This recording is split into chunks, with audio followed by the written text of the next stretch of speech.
আসসালামু আলাইকুম এভরিওয়ান, আশা করি আপনারা সবাই ভালো আছেন। আজকে দেখাবো পটল ভর্তার একটা রেসিপি। প্রথমে এই পটলগুলো চেঁচে নিয়ে ভালো করে ধুয়ে প্যানের মধ্যে সেদ্ধ করে নেব, আর দিয়ে দেব পরিমাণ মতো লবণ, হলুদ ও কাঁচা লঙ্কা। পানির পরিমাণটাও খুব সামান্য দেব, যাতে পটলগুলোও সেদ্ধ হয়ে যায় ও পানিটাও শুষে নেয়। এরপর এটা ঠান্ডা হতে দেব। ঠান্ডা হয়ে গেলে এটা মিক্সারে ভালো করে পেস্ট করে নেব।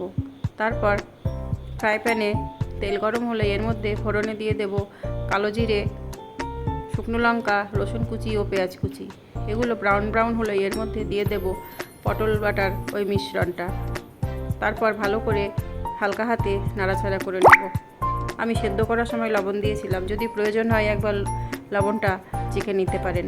যাই হোক, এভাবে বানালেই এটা একদম খাওয়ার জন্য রেডি।